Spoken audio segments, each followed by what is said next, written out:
Because I know for so many of you, you feel like you have been circling this wall. You've been up against the wall of trying to raise healthy eaters, of trying to expose your kids to healthier options, trying to add variety. And your friends and your family and your parents and your spouse and so many in your inner circle are looking at you like you're crazy. They think you're being ridiculous. They think your approaches are totally off, and they're making you question your approach because your progress isn't always obvious. Your wall is not coming down brick by brick each day in the visible sense of it.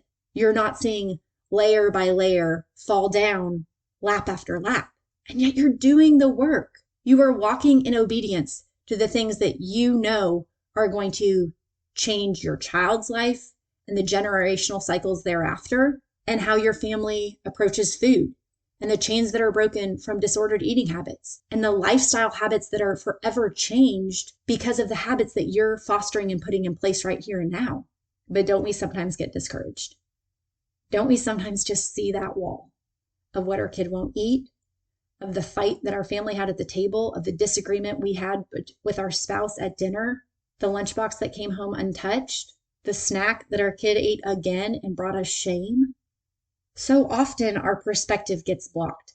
And I hope and pray that this episode will help you to keep marching.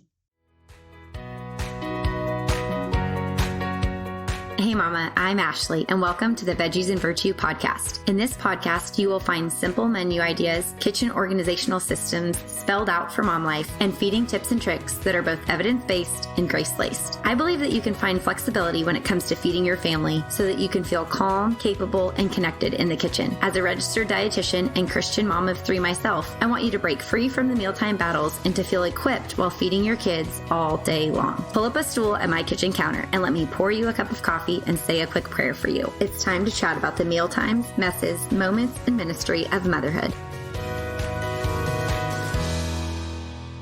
I am recording this episode before my birthday, knowing that some of you may not yet have scored on my birthday sale. And so even though that this episode is going to be played after my birthday, I want to make sure that you know if you go to veggiesandvirtue.com/store and you use the code birthday, you can get 36% off any individual or complete set of combination cards. So if you've been wanting for me to mail you a complete set of combination cards, that works out to be $20 off the full set and you still qualify for free shipping. But if you prefer the digital format, you can get the full set of combination cards right there on your phone as an instant download for $17.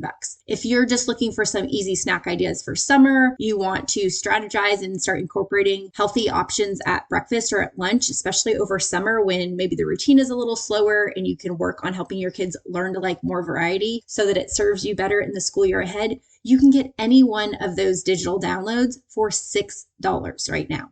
But it's only through the end of April. So make sure that you go to veggiesandvirtue.com/store and just be sure to type in code birthday at checkout and it'll automatically take 36% off. Now, if you aren't familiar with what my combination cards are, still go to veggiesandvirtue.com/store, but on any one of those pages that you want to check out, it'll take you to the link of my combination cards where it can show you a more inside look at some of these easy, healthy visuals for things like breakfast, lunches, and snacks. And these give you a great option for something that your kids can look at if you're trying to help incorporate them into the meal plan, start trying to bridge the gap between the foods that they prefer and consider safe foods and the healthy, nourishing options that you want to be exposing them to. The printed version is like a laminate paper, so very friendly for kids' sticky hands, spills, messes, all of that. But if you want to have it on your phone so that you can pull it up, easy access anytime, that can be a great option as well. The other nice thing is that these are things that you can send to a babysitter or set out on the counter for someone who might be helping with childcare this summer, or if you're just trying to delegate the mealtime responsibilities with, say, your spouse or someone else. These are really obvious visual examples of suggestions for what to offer that are well-balanced, nutritionally dense meals at breakfast, lunch, and snack. And this is by far the best offer that I can extend to each of you on it. And so I hope that you will get a chance to score on this birthday sale. Now, the combination cards and my 36% off birthday sale is right in alignment with the tactical, the practical, the easy, healthy meal ideas that I know so many of you want. Yet today, as I have been reflecting on and celebrating not only my birthday and just, the reflection on life that comes with that, but For some of you that may have followed my journey and my story for a while, you know that Veggies and Virtue was something that I started on my 30th birthday. It was kind of that gift I gave to myself as a stay-at-home mom at the time of just pursuing this passion in pediatric nutrition that I have had since I was a teenager. And while it's looked different in different seasons of life, and when I became a mom, I shifted how I applied that passion to, my own parenting and to my own children and my own family. Veggies and Virtue was really the extension that I wanted to put out into the world and that I felt like God had created a desire for in my heart to show up and serve other families. And yet I'm going to be really vulnerable and honest in this episode because the last couple of years have been hard. And ever since we homeschooled during COVID and I kind of slowed down, semi-shut down my business for a season, and then began to pick it back up and try and understand what did this business look like in terms of how I showed up and served you, but also how I was realistic in setting boundaries that showed up and served my family as well. And just knowing the changing demands of having 3 kids and a spouse who works long hours and just the different areas of my life that I needed to bridge with this business that I'd grown, a lot of shifts have happened. But something that I often don't share about as much on here is what a struggle that has been, especially while I love doing this podcast and I do feel like it has helped me balance mom and work life a little bit better to keep me off social, or at least make that a little bit more strategic of an avenue and outlet to connect with each of you. The proof in the pudding just has not been there the same way over the last year or two that it was in, say, the first 4 or 5 years of my business. So as I walk into year 6 of Veggies and Virtue, I have been and continue to be really just wrestling with God and asking him, what do you want for this business? What do you ask of me in the work that I'm doing? And just making sure that I'm being intentional and prayerful and discerning about the work that I do. And as I was sharing this with one of my accountability groups, just this awesome group of godly women that I've connected with over the last year, my sweet friend Cason, which shameless plug, if you don't already listen to her podcast or follow her, go to herpursuit.co. That's her website. You can get all the information about her podcast, Her Pursuit, and just different ways to connect with her. She's a gem of a human. I've really enjoyed getting to connect with her. And as a fellow mom of 3, she and I really share in that straddling of wanting to stay home with our babies and loving that time that we get to invest in our kids and to pour into them, but also having a passion and a fire in us that aspires for something also outside the home, also pouring into other women, also doing God's work in a way that isn't at home in the little years with our kids and things like that. And so she and I have just dialogued quite a bit about this over the last year or so. And she shared a sermon with me recently by Stephen Furtick, I believe that's how you say his name, of Elevation Church in Charlotte, North Carolina. And I've heard many sermons of his over the years, but this sermon is from 9 years ago. And it is one that Cason had heard and it had imprinted her heart way back 9 years ago. And it was really sweet to just hear the season that she was in and her story about what the sermon meant to her back then.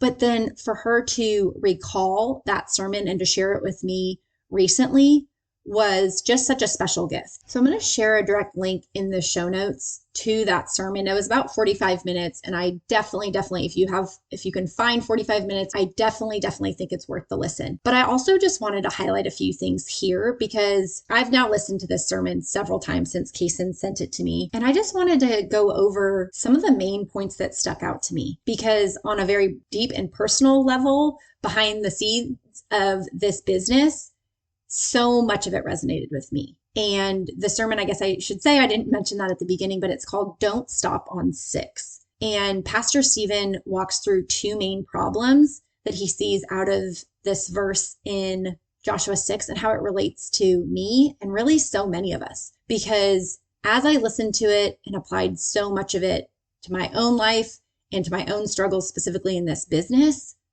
I also saw so many parallels to many of you and the families and the moms and the clients that I work with individually or within my signature program, Mealtimes Made Easy method. And these 2 concepts that he talks about are how we can have our perspective blocked and also how our progress isn't always obvious.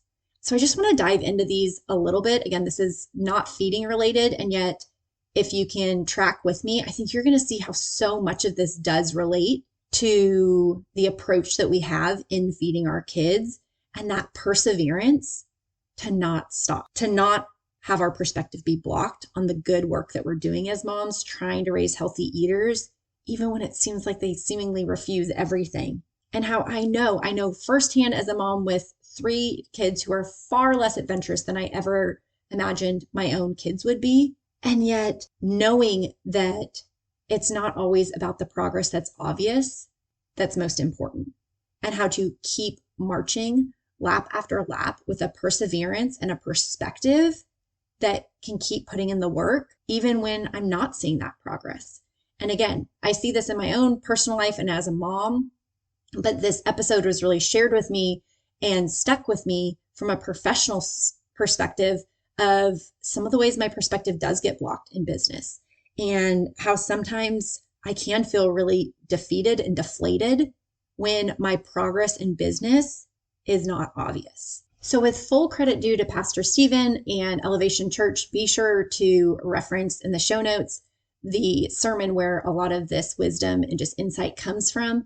But I have taken notes as I've listened and, screenshotted the timestamp several times as I kind of listen as I'm out and about, or, driving or walking the dog or doing something where I can't jot down a note. And some of the things that stood out to me the most are how with problem 1, and when our perspective does get blocked as parents and as people, and that struggle that we can feel when sometimes what God says doesn't match what we see. And so knowing how to walk in obedience, even when our perspective is often questioning the very things that's right in front of us. And as I mentioned, I might be oversharing a little bit on this episode, but I think it's important to peel back these layers, because while I've faced some of these struggles in my own walk and feeding my own kids and things like this, and I see this each and every time I work one-on-one with a client, in this episode, I personally want to share examples and anecdotes more related to my business, and how so often I can see that there's all these strategies out there. And when I look out of Joshua 6, that this sermon is preached from, it talks about how, in the time of Jericho, when this battle was being had and the wall was to come down, there was really only 5 ways to deal with a walled city. And yet God's strategy had nothing to do with those. And how something Pastor Stephen said that really stuck with me is, sometimes in order for us to be victorious, we have to be willing to do something ridiculous. And if I'm being honest, that was one of the ways that Cason probably even knew to share this with me, because I was saying how I feel like I'm building this boat and there is not a drop of rain. I feel that foolishness and that ridiculousness sometimes of wanting to build a business God's way. And yet sometimes I can almost just put myself in Noah's shoes and think of how ridiculous he felt building the ark when everyone else was living these seemingly thriving, productive lives and doing work that was obvious, that was following strategies that were proven, and yet how he chose a different way. And I have been deeply convicted personally lately of just, this feels so ridiculous sometimes. I have so many people, even people within my closest circles who know me best, kind of giving me the cocked neck glance of what are you doing? Why are you aborting mission or not investing in the things that were growing with worldly metrics or vanity metrics, or understandably so, asking me, how is it working? What do you have to show for it? And I know so many people ask this, wonder this, look on and inquire or make expectations of this. And yet something that was in the sermon that stuck with me is how sometimes in order to win a battle God's way, we have to be willing to do things that don't make any sense in this world. And we have to be intentional and invested in, where are we putting our perspective? Because something highlighted in this sermon is how the devil can get desperate. And sometimes he can see that we're so close to a victory, that we're so close to doing something God's way, that we have to be distracted or discouraged or tempted to pursue a redirection that isn't in alignment with what God has asked of us. And I know personally, the enemy has blocked my perspective so many times. I've shared about this over the years, especially in my season of postpartum anxiety and depression, and just how dark that was and how difficult that was. But I'm also so thankful because now I'm that much more alert to recognize where my perspective is being blocked, where I'm believing lies, where my perspective is looking at what I can see instead of what God says. And that's where Pastor Stephen gets into talking about the second problem being that our progress isn't always obvious. And as a mom, I know this, as a mom to kids who historically have had pickier eating habits, I know this. And as a business owner, I know this, that we can do good work. We can plant good seed in good soil and not see fruit grow. And that can be frustrating. It can be defeating. It can be deflating. And often it can deflect us from doing the very thing that we know we need to do. And I know from working with clients and families and students in my signature program that one of the biggest barriers you face in advance of a breakthrough is seeing nothing happening. When, as in Joshua 6, we see how they marched around the city for 6 days and nothing moved. No bricks fell. And I love how Pastor Stephen says, you would think he knew how in order to keep people motivated, we would need to see a few bricks fall. We would need to see something. That if we were going to keep walking, we need to see that something is working. And how often is that the case for us? That as parents, we're committed to keep walking. We're committed to keep trying to recreate the rhetoric in the generational cycles of our family so that we feed our family in a way that is healthier and more productive and more positive than maybe the upbringing we had.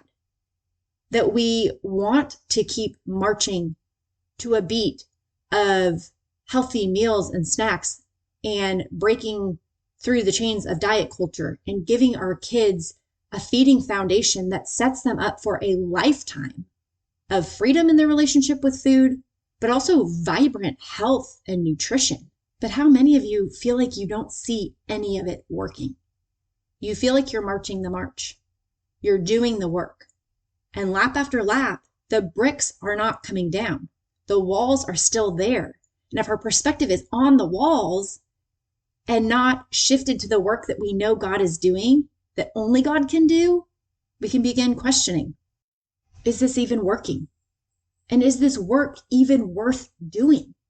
And yet something that I was very convicted by as I looked at this being the 6th year for Veggies and Virtue is how in this sermon, it talks about how in the Bible, 6 represents the number of man and man without God.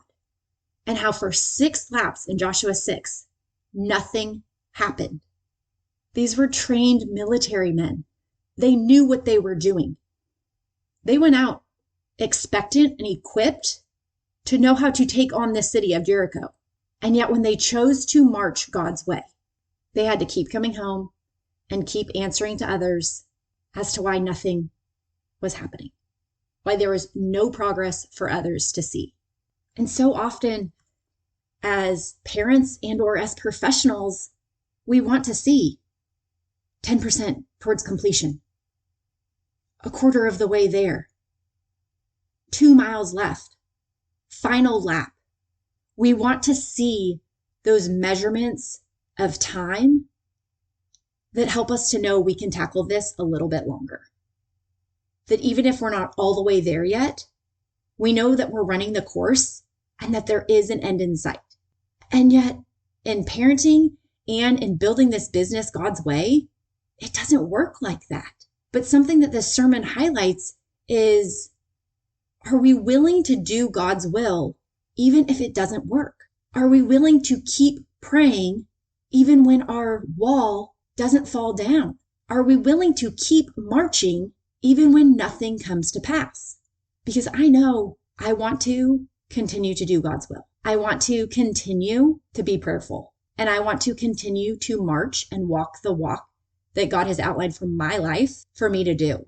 But it is hard. when in a worldly sense, I can think of all the plans and the ways that this should or could work, or how I should build my business, starting with the desired outcome and working backwards to build up a business accordingly. And yet that's one of the biggest challenges, because that's what me walking in the flesh. That is me walking my 6th lap. That is me walking in the ability of man. And I don't want that for myself. And I can see how so much of the walls have been broken down over the last 6 years, and how God has done so much good work in me, in my marriage, in my family, in my ability as a dietitian, and that growth and expansion and understanding and empathy that I have now that I definitely didn't have coming straight out of my internship or grad school, or even working at one of the world's best and biggest children's hospitals. And it's here that I realize it is in this process of circling this problem that I've always had of doing it my own way, of being a perfectionist who had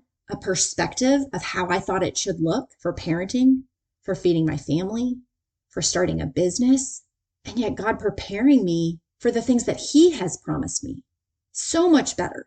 And yet it's me breaking free from the obvious accolades or measurements of this world that do block my perspective from His promises, that do distract me away from what He may be preparing me for, that do make me want to stop prematurely from circling the walls that He is going to tear down. Because I know that I am not circling these walls for nothing. And yet as I enter into year 6 of business, so hopeful, so prayerful, so expectant on what God can do, I'm also convicted to ask myself, will I do God's will even if it doesn't work? And so while I think this sermon can be helpful for so many of you, and I hope and I have prayed that this really speaks to at least one of you, I also want to encourage you, because I know for so many of you, you feel like you have been circling this wall. You've been up against the wall of trying to raise healthy eaters, of trying to expose your kids to healthier options, trying to add variety. And your friends and your family and your parents and your spouse and so many in your inner circle are looking at you like you're crazy. They think you're being ridiculous. They think your approaches are totally off, and they're making you question your approach because your progress isn't always obvious. Your wall is not coming down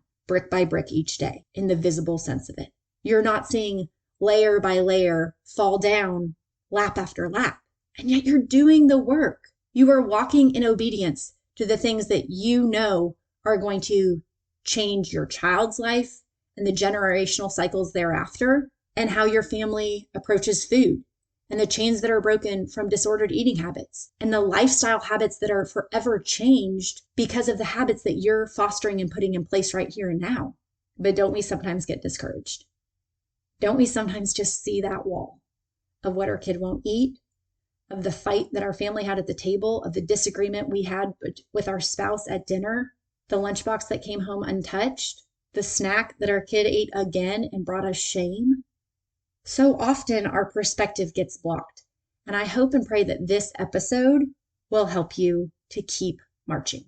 I hope that in sharing my heart of marching another lap, this 6th year into this business, and still not being where I want to be, but trusting that God is preparing me, He is preparing the work that I do, and He is preparing those that I get to serve for promises so much better than something I could fabricate on my own.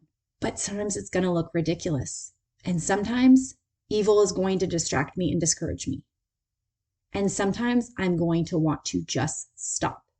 But I hope you hear Pastor Stephen say, or you hear me say, don't stop on 6. Don't stop here. There are promises coming. There is good on the way. There is work being done. And even if you don't see it with every meal or every snack, that you're putting that good time and energy into, and you're pouring your heart and soul into preparing and offering your kid, you are not marching this out for nothing. And my hope and prayer is in this upcoming year, year 6 for Veggies and Virtue, that 6 will remind me, and it will be a symbol as it is in the Bible, that I am not doing this man's way, that I am willing to keep walking in a confidence that there is a 7th lap, that there is a victory, that there is a promise that I am being prepared for, and that I need to walk this out in obedience in order to be prepared for it. And how sometimes, even if I see nothing happening to the wall that I'm up against, I know that God is asking me to lean into what is happening to me.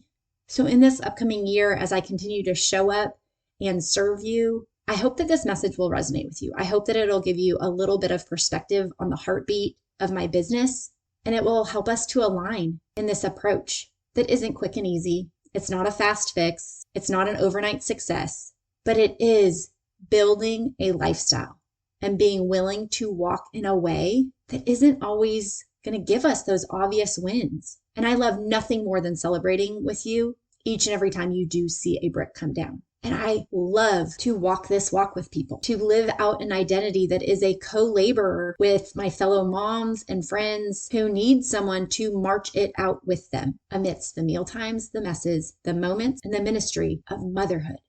That is why Veggies and Virtue is here. So I just want to say thank you. Thank you for being here. Whether you've been here for, this is your first episode, welcome, or you've been here for the last 6 years marching with me. I want you to know that it is an honor and it is humbling that you would be willing to go this way with me, that you would be willing to show up and walk with me as I do what God has set out for me to do, and that you're willing for me to hopefully impact you to do the things that God has given you the opportunity to do in your home and with your family. And with that, there are 3 things that I want to leave you with and ask of you today. Number 1, if you have been blessed by this podcast or any of the content shared by the Veggies and Virtue community that you feel you could speak to, it would be the best birthday gift for me if you would just scroll down on Apple Podcast and leave me a review.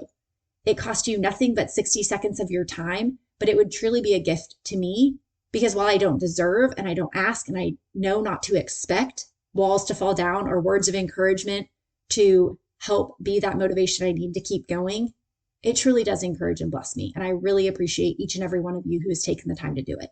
Second, if you need someone who can help you gain and maintain a healthy perspective on how to feed your family, and you know that you need someone to march alongside you to continue making progress even when you don't think it's obvious and you're questioning, is this even working? I want you to book a free strategy session with me. There are no financial commitments with this, but it simply allows us to take 30 minutes to review what's currently going on in your home and what feeding challenges is your family facing so that we can get clarity on what is holding your family back. Where is your perspective blocked? Where are you struggling most because progress isn't being seen? Because I want to come alongside you and help you not stop on 6. I know that God has more for you than you to stop prematurely amidst a feeding struggle. And it is truly an honor for me to get to help you in that process. And so go to veggiesandvirtue.com/work with me to sign up for one of those free 30-minute sessions. And we can chat through, what is this going to look like? And how can I come alongside you to help you walk with that courage and that confidence? And the third thing is just one final reminder that if you've been wanting easy meal and snack ideas and you don't yet have my combination cards in the digital or physical format, now is the time to score on my biggest discount yet. All you have to do is type in birthday as the discount code at checkout, and you'll get 36% off any of my combination cards through the end of the month of April. So I know this wasn't my traditional episode, and yet this is something so on my heart, and I just felt so led to share it with each of you, knowing that this sermon impacted and encouraged me, that in the year ahead of year 6 of Veggies and Virtue, I am going to have this anthem on repeat. And so as it's one of the underpinning of my business in the upcoming year, I hope and pray that it will also encourage you and your family in whatever walls you're up against.